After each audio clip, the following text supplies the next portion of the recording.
Asambleísta María Molina.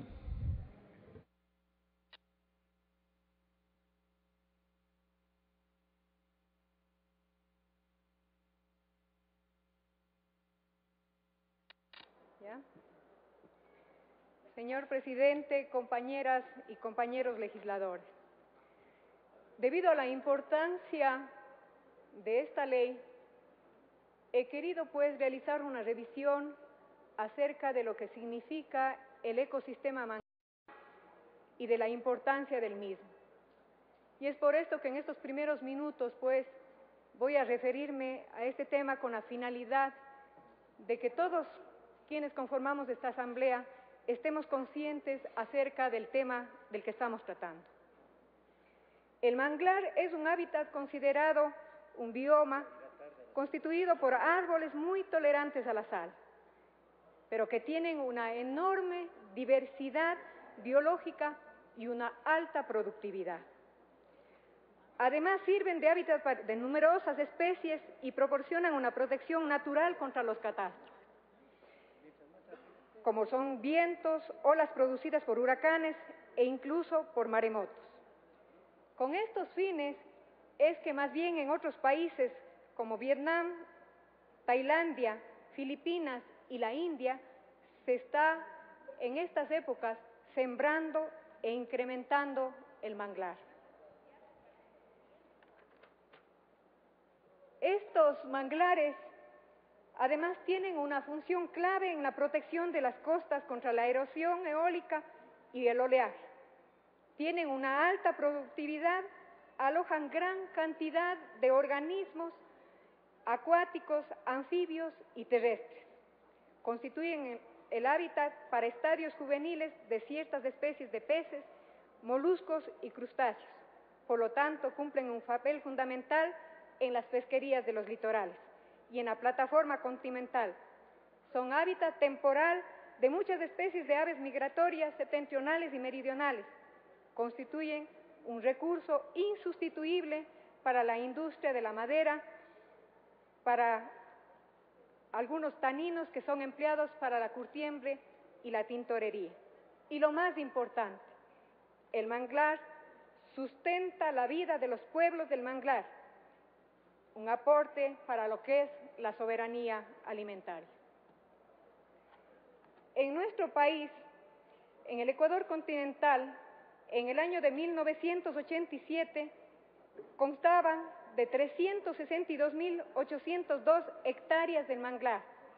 Estas fueron declaradas como bosque protector, pero en cambio, en el año 1999, según datos dados por el CLIRSEN, se registra una cobertura total de manglares y salinas apenas de 154.087 hectáreas, con lo cual se observa una pérdida del 57.53% del ecosistema manglar.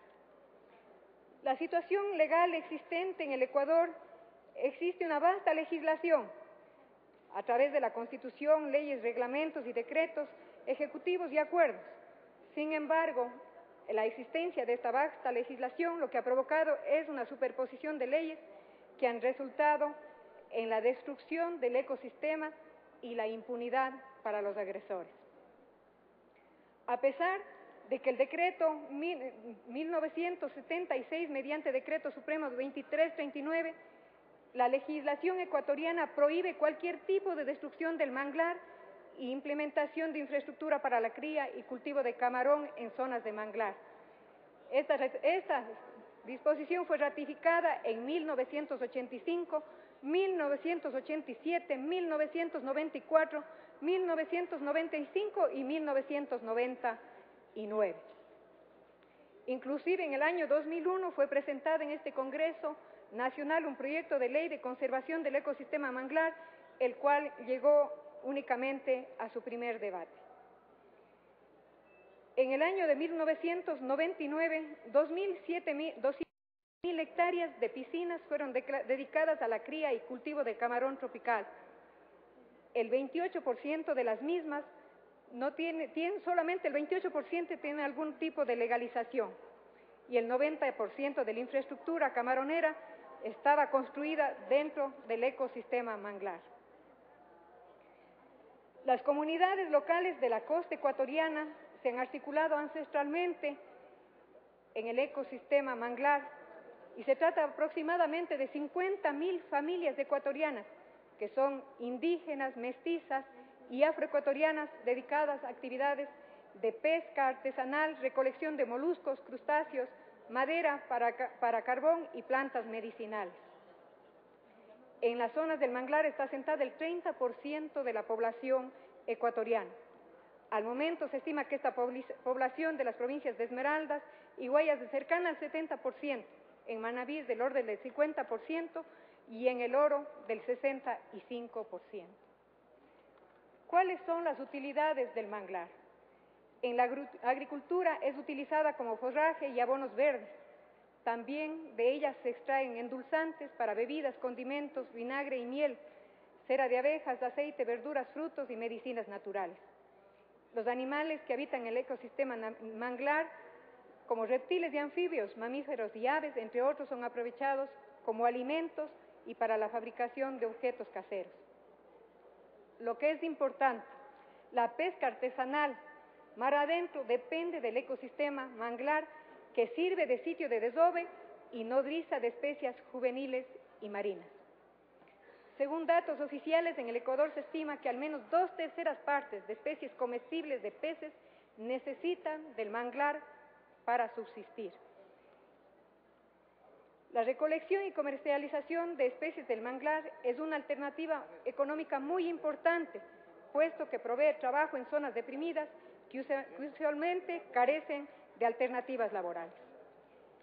En definitiva, he querido dar lectura a esta serie de elementos, ya que comparado el proyecto de ley que llegó a la comisión y el proyecto de ley que llegó para el primer debate, existen algunas circunstancias que preocupan, ya que el proyecto de ley que ha sido traído para primer debate a este pleno elimina las zonas de transición y amortiguamiento. 20 artículos del proyecto original han sido desechados y estos artículos precisamente precautelaban las zonas de transición y amortiguamiento. La ley se ha quedado sin ámbito debido a que se elimina el artículo 4. Se eliminan 19 artículos porque se dice que no se desarrollan los principios constitucionales. Yo me pregunto entonces, ¿para qué están los asambleístas miembros de la comisión? Para que en la ley se desarrollen los principios constitucionales, no simplemente decir que estos se eliminan porque no se desarrollan los principios constitucionales. Creemos que es importante desarrollarlos para precautelar la naturaleza. Además, elimina artículos que regulan la limitación de las actividades camaroneras, que es lo preocupante. Si sabemos, nosotros y hemos puesto atención a los criterios establecidos previamente, sabremos, la importancia que tiene el manglar, que es mucho mayor que la que tienen las camaroneras. Elimina además los artículos de la participación de las comunidades del manglar en el manejo de este recurso en la restauración del mismo. Yo quisiera que queden estas interrogantes para que los compañeros de la comisión simplemente se las formulen y traten de solucionarlas. ¿Acaso estas no son leyes que desarrollan los derechos de la naturaleza? ¿Qué estamos haciendo por los pueblos del manglar? ¿Qué estamos haciendo para detener el cambio climático? ¿Qué estamos haciendo por la soberanía alimentaria? ¿Cómo estamos actuando frente a la monoproducción? ¿Qué ha pasado con las 362.802 hectáreas de manglar que fueron declaradas como bosque protector en el año de 1987? Queda para la reflexión de ustedes, señoras y señores asambleístas. Gracias, señor presidente.